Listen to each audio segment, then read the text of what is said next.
ज़ारा अपनी फूटी किस्मत को रो रही है, लेकिन एक दफ़ा ये नहीं सोच रही कि ये सब कुछ मेरी माँ की और मेरी करनी है। जो कुछ हमने उस बेचारी मासूम मिनाहिल के साथ किया, आज उससे बदतर इन लोगों की ज़िंदगी हो रही है। लेकिन शायद इन सब चीज़ों का इन लोगों को अंदाज़ा ही नहीं, और ये इस चीज़ के लिए काफ़ी खुश हैं कि हमने तकलीफ़ दे के मिनाहिल को बहुत बड़ा कोई सवाब हासिल कर लिया है। आप देखेंगे कि मिनाहिल काफ़ी ज़्यादा मुत्तमिन हो चुकी है नरगिस के पास जाकर, क्योंकि वाकई में नरगिस को वो अपनी माँ जैसा ही मानती है।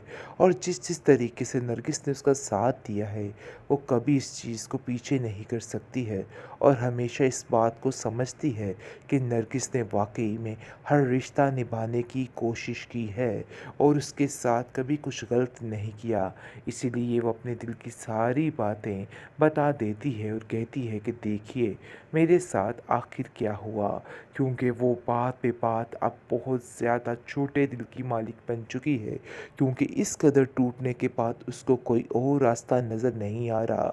लेकिन यही एक असली रास्ता था जो उसको अगली राह दिखा सकता है, क्योंकि नरगिस इसके लिए हर वक्त तैयार बैठी है कि वो इसकी ज़िंदगी का फ़ैसला बड़े बेहतरीन तरीके से करेगी और ऐसे किसी के हाथ इसको नहीं जाने देगी।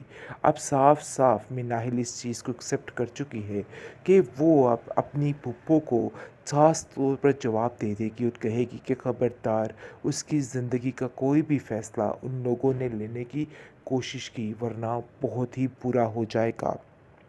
क्योंकि वो बड़े अच्छे तरीके से जानती है कि ये लोग किसी भी तरह से उसके साथ ठीक नहीं हैं। इसलिए ये बात सोच सोच कर वो काफ़ी ज़्यादा हलकान हो चुकी है, लेकिन अभी भी उसको इन सब चीज़ों की बिल्कुल समझ नहीं आ पा रही है। उसके जहन में आएगा कि आज तक मैंने जो जो कुछ मिनाहिल के साथ करने की कोशिश की है, देखो आज कैसे मेरे सामने आ गया और मेरे ऊपर ही आन खड़ा।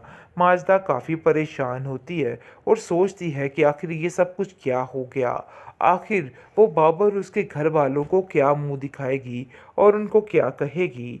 वो मिनाहिल को ढूंढ ढूंढ कर थक चुकी है, लेकिन जी आप देखेंगे कि जैसे ही वो कॉल करती है नरगिस को और कहती है कि देखो मुझे सच सच बताओ कि आखिर मिनाहिल गई तो गई किधर, क्योंकि वो तुम्हारे घर के अलावा और कहीं नहीं जा सकती।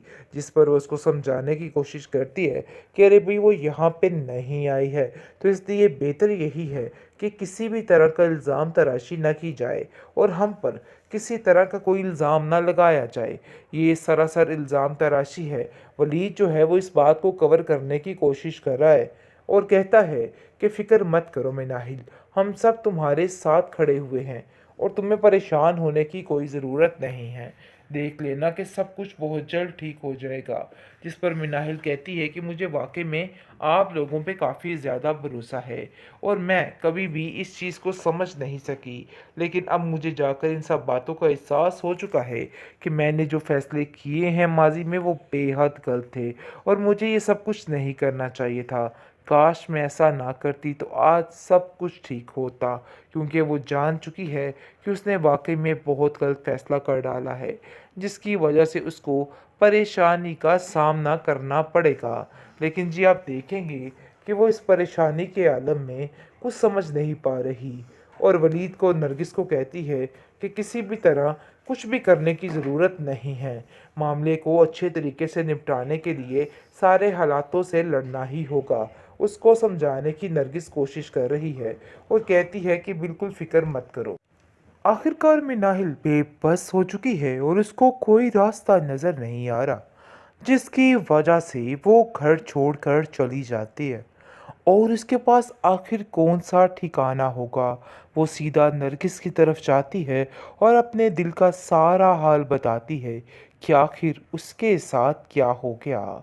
जिसको सुनकर नरगिस बहुत परेशान हो जाती है और कहती है कि तुम्हें परेशान होने की कोई ज़रूरत नहीं है। मैं तुम्हारे साथ हूँ और तुम्हारा हर वक्त साथ देने को तैयार खड़ी हूँ। तुम्हें उन लोगों की टेंशन लेने की बिल्कुल भी ज़रूरत नहीं। जिस पर वो कहती है कि मैंने इन लोगों के लिए आखिर आज तक क्या कुछ नहीं किया, लेकिन अफ़सोस की बात ये है कि इन लोगों को इस चीज़ का रत्ती भर असर नहीं है और ये लोग तरह-तरह की बातें करके मेरा ही दिल परेशान कर रहे हैं। जिसको सुनकर वो कहती है कि तुम्हें इन लोगों की टेंशन लेने की कोई ज़रूरत नहीं है, बस तुम टेंशन फ्री हो जाओ। लेकिन जी आप देखेंगे कि मिनाहिल कहती है कि आप उन लोगों को नहीं बताना कि मैं इधर आ चुकी हूँ, कि अगर अगर उनको पता चल गया तो वो एक पल नहीं लगाएंगे मुझे यहाँ से लेके जाने में।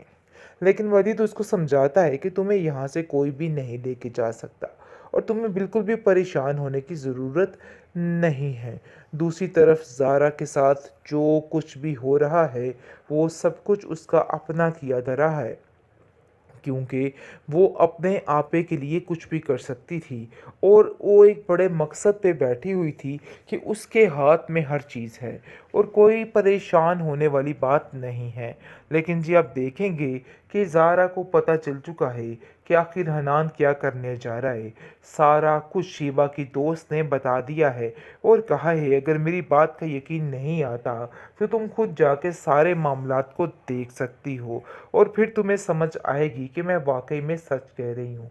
फिर उसके जहन में आएगा कि आज तक मैंने जो जो कुछ मिनाहिल के साथ करने की कोशिश की है, देखो आज कैसे मेरे सामने आ गया और मेरे ऊपर ही आन खड़ा।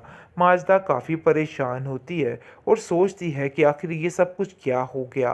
आखिर वो बाबर उसके घर वालों को क्या मुंह दिखाएगी और उनको क्या कहेगी। वो मिनाहिल को ढूंढ ढूंढ कर थक चुकी है। लेकिन जी आप देखेंगे कि जैसे ही वो कॉल करती है नरगिस को और कहती है कि देखो मुझे सच सच बताओ कि आखिर मिनाहिल गई तो गई किधर, क्योंकि वो तुम्हारे घर के अलावा और कहीं नहीं जा सकती। जिस पर वो उसको समझाने की कोशिश करती है कि अरे भाई वो यहाँ पे नहीं आई है, तो इसलिए बेहतर यही है कि किसी भी तरह का इल्ज़ाम तराशी न की जाए और हम पर किसी तरह का कोई इल्ज़ाम ना लगाया जाए। ये सरासर इल्ज़ाम तराशी है। वलीद जो है वो इस बात को कवर करने की कोशिश कर रहा है और कहता है कि फ़िक्र मत करो मिनाहिल, हम सब तुम्हारे साथ खड़े हुए हैं और तुम्हें परेशान होने की कोई ज़रूरत नहीं है। देख लेना कि सब कुछ बहुत जल्द ठीक हो जाएगा। जिस पर मिनाहिल कहती है कि मुझे वाकई में आप लोगों पे काफ़ी ज़्यादा भरोसा है और मैं कभी भी इस चीज़ को समझ नहीं सकी, लेकिन अब मुझे जाकर इन सब बातों का एहसास हो चुका है कि मैंने जो फ़ैसले किए हैं माज़ी में वो बेहद गलत थे और मुझे ये सब कुछ नहीं करना चाहिए था। काश मैं ऐसा ना करती तो आज सब कुछ ठीक होता, क्योंकि वो जान चुकी है कि उसने वाक़ई में बहुत गलत फ़ैसला कर डाला है, जिसकी वजह से उसको परेशानी का सामना करना पड़ेगा। लेकिन जी आप देखेंगे कि वो इस परेशानी के आलम में कुछ समझ नहीं पा रही और वलीद को नरगिस को कहती है कि किसी भी तरह कुछ भी करने की ज़रूरत नहीं है। मामले को अच्छे तरीके से निपटाने के लिए सारे हालातों से लड़ना ही होगा। उसको समझाने की नरगिस कोशिश कर रही है और कहती है कि बिल्कुल